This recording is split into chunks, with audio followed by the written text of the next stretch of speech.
X ito. Hindi pwede sa pick-up Strada sa kadahilanan ito di tubig or low maintenance kung tawagin. Hindi po kasi ito ang nakadesign para sa pang-kotse o pang-pick-up na battery.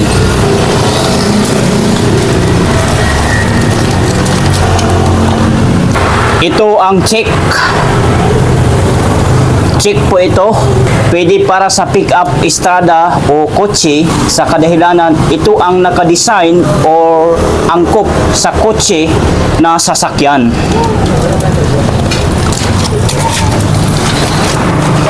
Good day, Kamaster! Welcome back to our BMI Motorride YouTube channel. Narito na naman ang iyong lingkod upang magbahagi ng panibagong video. So, ang topic natin sa araw na ito ay magbibigay ako ng tips, tutorial, ideas, and advice patungkol dito sa car battery. So, meron tayong battery dito na electron. Ayan po. Dry charge.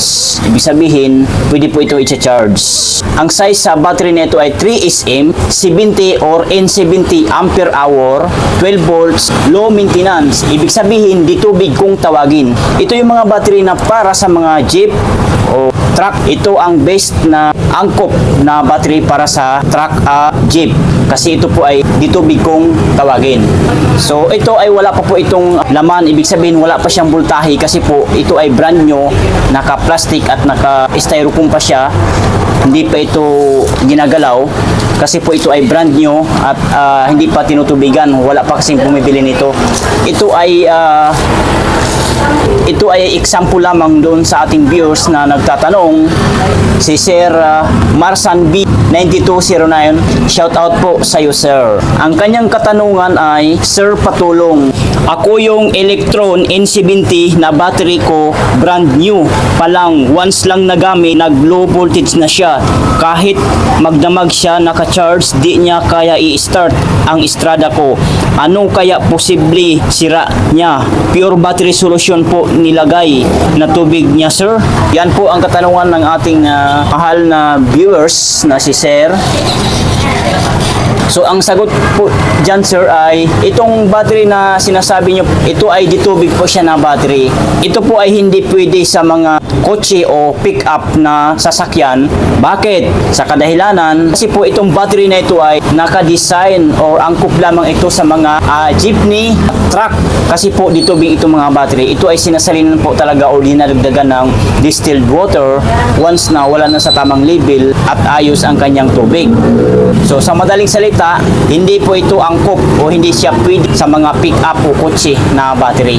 So, sana maliwanag po. So, ang pwede sa mga kotse o pick-up ay Excel po. So, papakita ko sa inyo. Ito, tatabi muna natin yan. Ito po. Yan.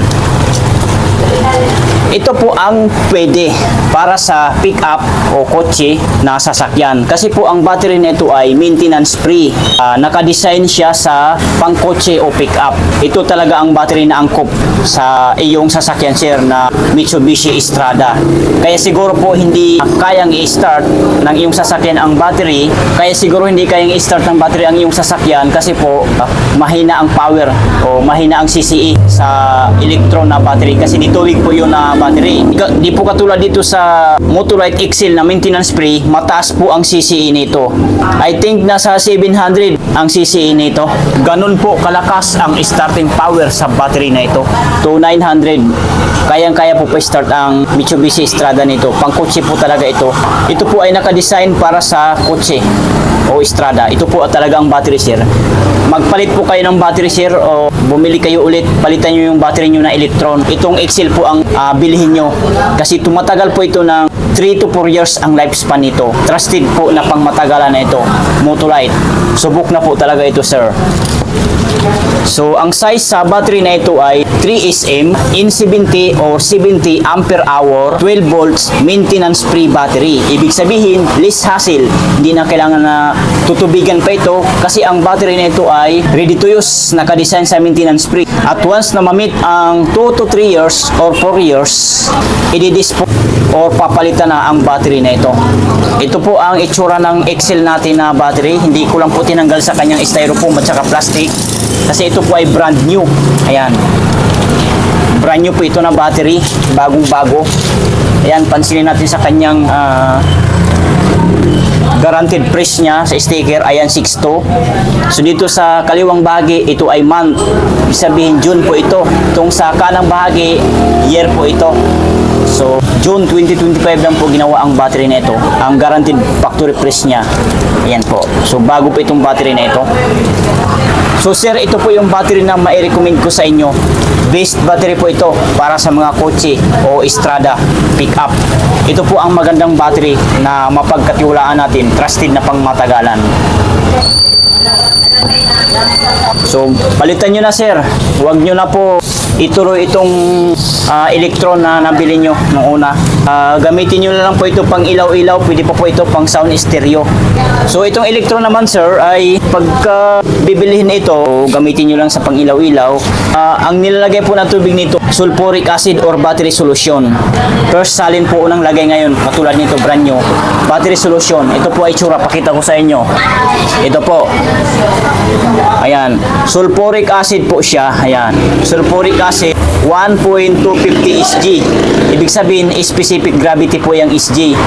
Dalawang klase po ito. Meron siyang 1.280. Pang solar naman po yun na battery solution. Ito ang pang battery lang talaga na pang sasakyan, pang lead acid. Ito po ang itsura. Ayan. So sana nasagot ko po sir ang inyong katanungan and sana nakatulong sa inyo ang video na ito. Kung nakatulong ang ating video, please give me a thumbs up. Pakishare na rin sa inyong mga friends, kakilala kung sa tingin mo na matutulungan ang ating video, and huwag kalimutan mag-subscribe sa ating YouTube channel. Paki-click ng notification bell, piliin niyo po ang all para ma-notify kayo ni YouTube kapag may new videos akong ina-upload. See you in next video. Bye!